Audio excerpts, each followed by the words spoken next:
السلام علیکم ورحمۃ اللہ وبرکاتہ۔ میرے پیارے آقا علیہ الصلوۃ والتسلیم کے پیارے دیوانوں، خاتون جنت حضرت فاطمہ الزہرا رضی اللہ تعالی عنہا کی کنیزوں، تذکرۃ الانبیاء کے درس نمبر 109 میں آپ تمام کا استقبال ہے۔ ہم سن رہے ہیں اللہ کے نبی سیدنا زکریا علیہ السلام، یحییٰ علیہ السلام اور سیدنا عیسیٰ علیہ السلام کی سوانح۔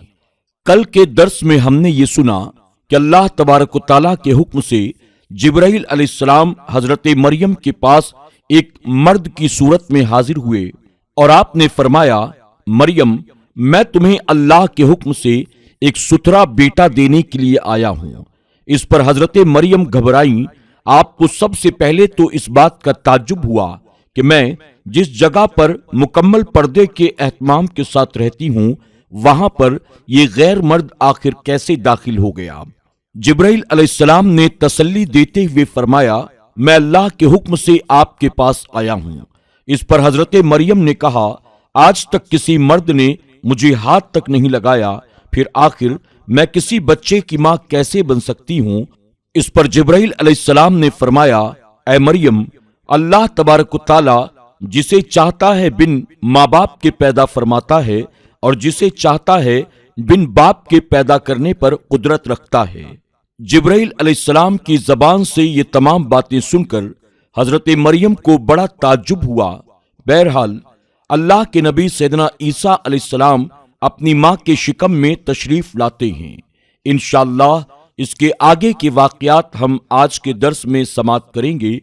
آپ تمام سے گزارش ہے، آگے بڑھنے سے پہلے ایک مرتبہ اللہ کے پیارے محبوب صلی اللہ علیہ وسلم کی بارگاہ میں درود و سلام کا نذرانہ پیش کر لیتے ہیں۔ الصلاۃ والسلام علیک یا رسول اللہ، الصلاۃ والسلام علیک یا حبیب اللہ، الصلاۃ والسلام علیک یا نبی اللہ وَعَلَىٰ آلِكَ وَأَصْحَابِكَ یا نور اللہ صلی اللہ تعالی علیہ وسلم۔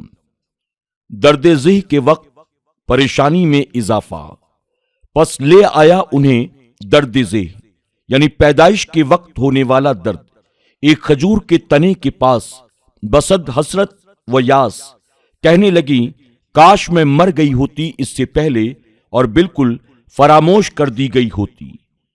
اجا منقول ہے جا سے، لیکن صرف لے آیا پہنچانا معنی مقصود نہیں ہوتا، اس کے لیے دوسرے الفاظ استعمال ہوتے ہیں۔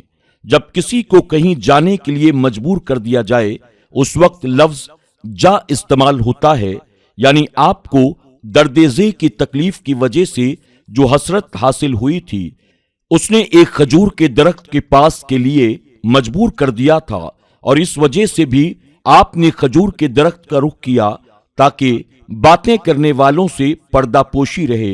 زیادہ یہی فکر دامنگیر تھی۔ تفسیر کشاف میں ذکر کیا گیا ہے کہ کھجور کا درخت صرف تنا تھا، اوپر سے کٹا ہوا، خشک اور پھل بھی نہیں دیتا تھا۔ البتہ درخت اتنا مشہور تھا کہ صرف جزء نخلتی کہنے سے یہی مراد ہوتا تھا۔ اللہ تعالیٰ نے جبرائیل علیہ السلام کو حضرت مریم کے پاس بھیج کر ان کے گریبان میں پھونکنے کا حکم دیا۔ حضرت مریم کو بتایا گیا کہ اللہ تعالیٰ کو تمہیں بیٹا عطا کرنا ہے، تمہیں اور تمہارے بیٹے کو جہان والوں کے لیے نشانی بنانا ہے، لیکن پھر بھی آپ کہہ رہی تھیں، کاش میں اس سے پہلے مر چکی ہوتی۔ آخر اتنی بے قراری کی کیا وجہ تھی؟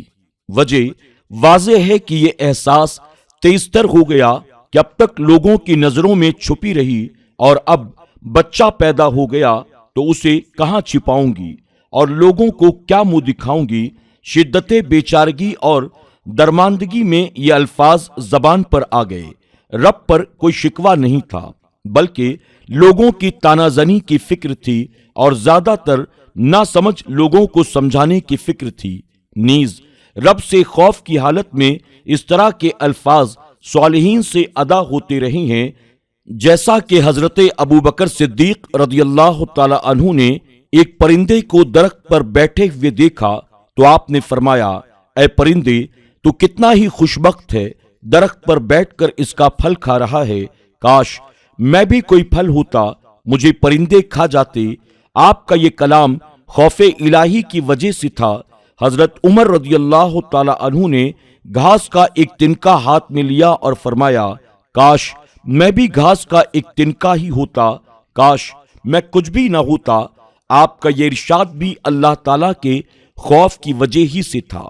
حضرت علی رضی اللہ تعالی عنہ نے یوم جمل میں فرمایا، کاش میں آج سے 10 سال پہلے مر چکا ہوتا۔ آپ کا یہ کہنا ظاہری فتنہ سے پریشانی کی وجہ سے تھا۔ حضرت بلال رضی اللہ تعالی عنہ نے فرمایا، کاش بلال کو اس کی ماں نے جنا نہ ہوتا۔ آپ نے اس کلام سے اپنے کمال عز کا اظہار کیا۔ علامہ آلوسی رحمت اللہ تعالی علیہ فرماتے ہیں کہ جبرائیل علیہ السلام نے آپ کے پاس اللہ تعالیٰ کا پیغام پہنچا دیا تھا کہ پھر بھی آپ اس قسم کے الفاظ اپنی زبان پر لا رہی تھیں۔ اس کی وجہ یہ تھی کہ لوگوں سے شرم کے مارے، ان کی ملامت کرنے کے خوف کے پیش نظر آپ کی یہ بے قراری تھی، اور دوسری وجہ یہ تھی کہ آپ کو یہ خوف دامنگیر تھا کہ بچے کی پیدائش پر لوگ میرے متعلق جھوٹا کلام کرنے اور مجھ پر بہتان لگانے کی وجہ سے گناہگار ہوں گے۔ سبحان اللہ، کتنا عظیم تقویٰ ہے کہ فکر بھی لاحق ہے تو ان لوگوں کی جن سے خدشہ ہے کہ وہ تہمت لگائیں گے اور اس فعل کی وجہ سے گناہگار ہو جائیں گے۔ شیخ سعدی رحمت اللہ تعالی علیہ فرماتے ہیں، میں نے سنا ہے کہ راہ خدا کے مرد یعنی نیک لوگ دشمنوں کے دل بھی تنگ نہیں کیا کرتے۔ اس قسم کی صورت میں موت کی تمنا جائز ہے، البتہ مرض، فاقہ، دشمن کے مظالم، دنیا کے مصائب و آلام سے تنگ آ کر موت کی تمنا منع ہے۔ مسلم شریف میں ہے، نبی کریم صلی اللہ علیہ وسلم نے فرمایا، کوئی شخص موت کی تمنا تکلیف کی وجہ سے نہ کرے۔ اگر کوئی موت کی تمنا ضرور کرنا ہی چاہتا ہے تو یہ کہے، اے اللہ تعالی مجھے زندہ رکھ اگر میرے لیے میری زندگی بہتر ہے، اور مجھے موت عطا کر دے اگر میرے لیے یہ میرا مرنا بہتر ہے۔ خیال رہے کہ اگر کسی شخص نے حضرت مریم کے متعلق یہ گمان کیا کہ انہوں نے درد ذہ اور دنیاوی تکالیف کے پیش نظر موت کی تمنا کی تھی، کھانے پینے کا انتظام اور مزید تسلی، تو اسے اس کے نیچے سے پکارا کہ غم نہ کھا، بے شک تیرے رب نے تیرے نیچے ایک نہر بہا دی ہے، اور کھجور کی جڑ پکڑ کر اپنی طرف ہلا، تجھ پر تازی پکی کھجوریں گریں گی، تو کھا اور پی اور آنکھ ٹھنڈی رکھ۔ پھر اگر تو کسی آدمی کو دیکھے تو کہہ دینا، میں نے آج رحمان کا روزہ مانا ہے، تو آج ہرگز کسی آدمی سے کوئی بات نہ کروں گی۔ آپ کو وادی کے نشیب سے آواز آئی، تم غم نہ کرو، ہم نے تمہاری جگہ سے نشیب جگہ کی طرف ایک نہر بہا دی ہے جو تمہارے حکم کے ماتحت ہوگی۔ جبرائیل علیہ السلام نے پاؤں کی ٹھوکر ماری تو یہ نہر جاری ہوئی، یا عیسیٰ علیہ السلام نے پیدا ہونے کے بعد ایڑی رگڑی تو اس سے جاری ہوئی۔ کھجور کا خشک تنا جس کا سر کٹا ہوا تھا، موسم بھی سردیوں کا ہے، وہ ان حالات میں اگرچہ پھل نہیں دیتا، لیکن تم اسے اپنی طرف ہلاؤ، یہ تمہیں پکی ہوئی تازہ کھجوریں دے گا، کھاؤ اور پیو، یعنی کھجوریں کھاؤ جو پیدائش کے وقت جچہ اور بچہ دونوں کے لیے بہت مفید غذا ہے، اور جاری شدہ چشمے سے پانی پیو۔ اسی سے اندازہ لگاؤ کہ اللہ تعالیٰ نے جس طرح تمہارے کھانے اور پینے کا انتظام فرما دیا ہے، اسی طرح وہ خطرات جو تمہارے ذہن میں آ رہی ہیں وہ بھی زائل کر دے گا۔ تمہارے نفس کو اطمینان حاصل ہوگا، آنکھوں کو ٹھنڈک حاصل ہوگی، اس لیے حکم دیا نفس کو مطمئن رکھو اور آنکھوں کو ٹھنڈی رکھو۔ بے شک آنکھ جب اس چیز کو دیکھتی ہے جس سے نفس کو خوشی حاصل ہوتی ہے تو اس سے آنکھ کو بھی سکون ملتا ہے۔ ابن زید سے ایک روایت یہ بھی ملتی ہے کہ حضرت عیسیٰ علیہ السلام نے پیدا ہوتے ہی والدہ کو تسلی دیتے ہوئے کہا، غم نہ کھا۔ آپ نے کہا، کیسے غم نہ کھاؤں جب تم میرے ساتھ ہو؟ میرا خاوند کوئی نہیں اور میں کسی کی لونڈی بھی نہیں، لوگوں کے سامنے کیا عذر پیش کروں گی؟ کاش میں اس سے پہلے مر جاتی۔ تو عیسیٰ علیہ السلام نے کہا، میرا کلام ہی تمہیں کفایت کر جائے گا۔ رب تعالیٰ نے آپ کو حکم دیا، جب تم بچے کو ساتھ لے کر جاؤ، کوئی بھی تمہیں ملے تو تم اشارے سے اسے بتانا کہ میں نے نذر مانی ہے کہ رب تعالیٰ کی رضامندی کے لیے روزہ رکھوں گی اور کسی آدمی سے کلام نہیں کروں گی۔ آپ کو یہ حکم دیا گیا۔ اس کی وجہ بیان کرتے ہوئے اہل علم حضرات نے بیان کیا کہ بے وقوفوں سے آپ کو کلام کرنے کی ضرورت پیش نہ آئے، بلکہ عیسیٰ علیہ السلام خود ہی کلام کر کے ان کے طعنوں کا جواب دیں۔